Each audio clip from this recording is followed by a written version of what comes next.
Allez, le DJI R2S est sorti et tous les influenceurs vont venir nous expliquer que c'est le meilleur drone jamais vu. Vous comprenez? Il filme en 5,7K, il détecte tous les obstacles. Wow, c'est génial. Le problème avec ce drone et le problème de manière générale avec toutes les sorties des différents objets liés à la vidéo, c'est que ce n'est pas ça qui vous aidera à développer votre agence de production vidéo.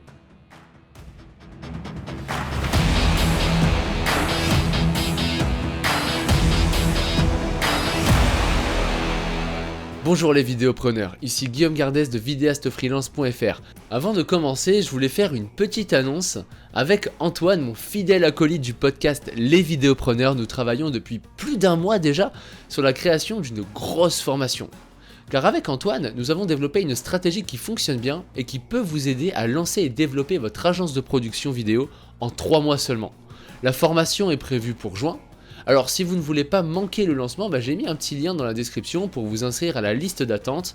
Allez, sans plus attendre, on attaque directement la vidéo. Alors vous ne pouvez pas le manquer, un nouveau drone DJI est sorti et comme à chaque sortie de ce type, l'armée DJI répond présent pour aider la marque à vendre ce drone. Mais ne vous laissez pas avoir par la communication brillante de DJI. Dans cette vidéo, je vais vous dire comment fonctionne ce marketing très bien rodé et comment DJI et d'autres marques veulent exploiter vos cerveaux pour vous faire passer à la caisse. Pour commencer, je n'en veux pas à ces vidéastes ni à DJI. Rien n'est immoral ou illégal dans ce qui va suivre, c'est seulement le jeu du business.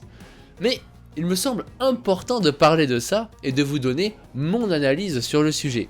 Car, vous le savez, j'aide les vidéastes à lancer et développer leur activité professionnelle. Et ce type de communication véhicule une idée que je vois régulièrement avec mes clients et que je trouve malheureusement assez nocive. Le matériel que vous possédez définit le vidéaste que vous êtes. Et je vois de nombreux vidéastes qui achètent sans cesse le dernier matériel sorti car c'est le dernier truc qui leur manquait pour lancer leur activité.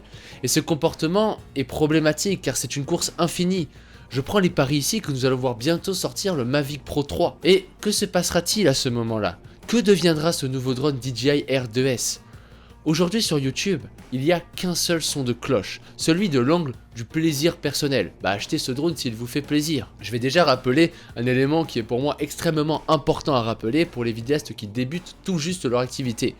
Pour commencer, il vous faut juste un boîtier qui filme en 4K, avec une optique standard, un trépied, un micro type un Rode SmartLav à 50 €, peut-être quelques lumières, et c'est tout. C'est largement suffisant pour commencer à faire du chiffre d'affaires. Maintenant que ce fait est clair, décortiquons ensemble la stratégie marketing de DJI pour communiquer leurs produits. Premièrement, posons-nous cette question.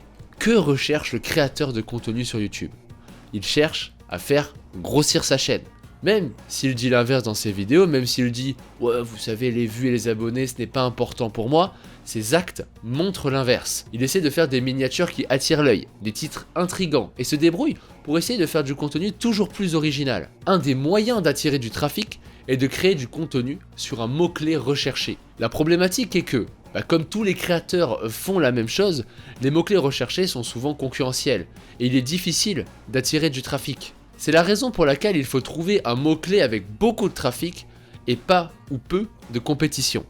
Et ça, DJI l'a très bien compris. Voici ce qu'il propose aux créateurs de contenu influents sur YouTube. Bonjour monsieur l'influenceur, que diriez-vous de tester notre dernier drone? Cela est un bon moyen pour vous de faire un contenu intéressant. Vu que le monde des vidéastes va forcément être intrigué par ce nouveau modèle, ces mêmes vidéastes rechercheront des tests et des reviews sur YouTube, ce qui augmentera le trafic sur ces mots-clés. Mais comme le drone vient juste de sortir, seulement une poignée d'influenceurs, ceux qui l'ont eu en avance, vont s'accaparer les vues.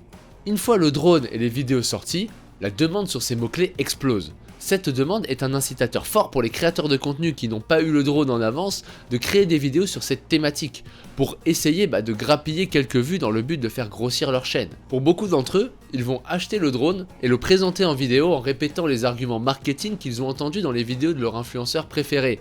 Et c'est ainsi que DJI, en échange du produit envoyé gratuitement à certains influenceurs, se retrouve avec des milliers de vidéos qui mettent en avant leurs produits, en l'occurrence ici le nouveau drone DJI R2S. Mais là n'est pas le plus croustillant. Une grande partie de ces créateurs de contenu vivent de l'affiliation.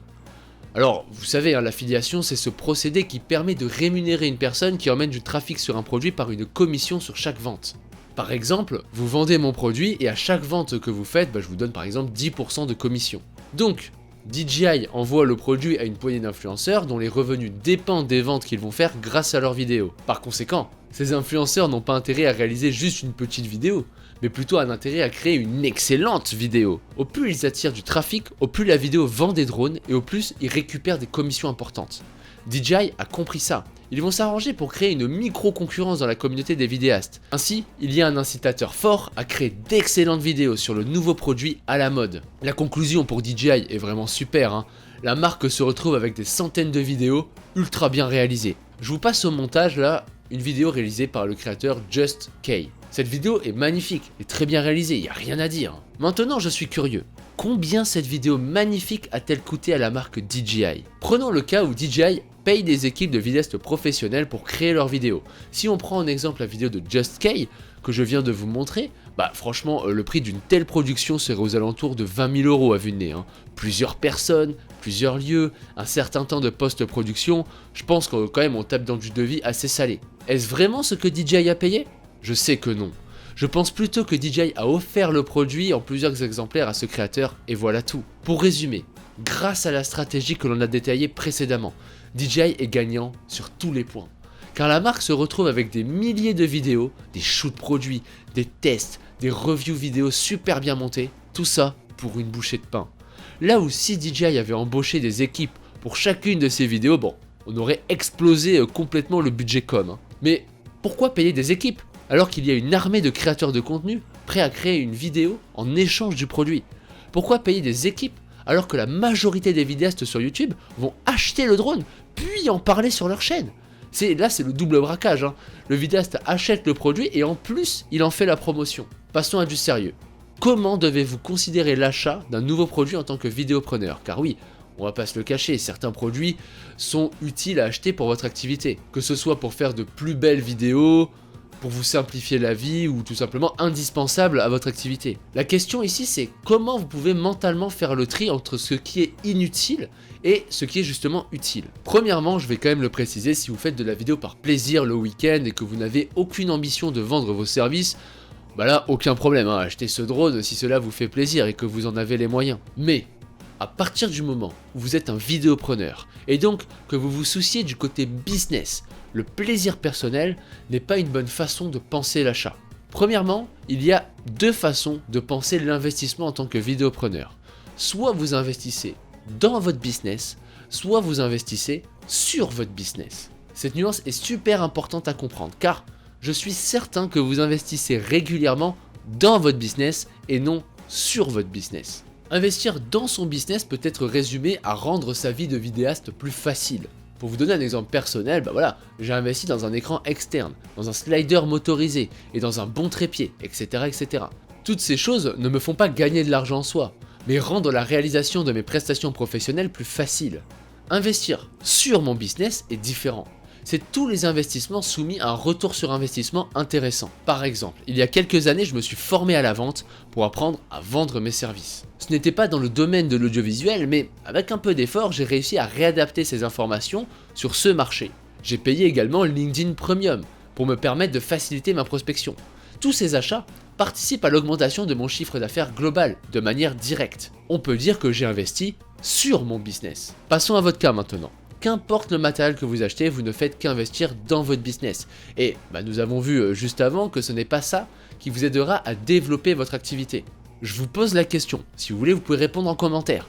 Combien d'argent avez-vous dépensé sur votre business? Si vous êtes entre 0 et 5 000 € de chiffre d'affaires, ce nouveau drone ne vous aidera pas à faire plus. Pourtant, pour vivre de son activité, il faut réussir à faire au moins 20 000 € de chiffre d'affaires annuel. Voici le deal que l'on va passer ensemble. Qu'importe ce que vous voulez acheter comme nouveau matériel, que ce soit la 7S3, la FX3, un objectif particulier ou ce nouveau drone, ne dépensez pas votre argent, mais l'argent de votre client. Dorénavant, pour acheter du matériel, vous devez gagner cet argent préalablement. Et c'est comme ça que vous devez raisonner en tant que vidéopreneur. Dans la description, vous pouvez télécharger une formation gratuite qui vous expliquera comment lancer et développer votre agence de production audiovisuelle. Moi, je vous laisse là, je vous dis à bientôt et bon courage dans vos projets.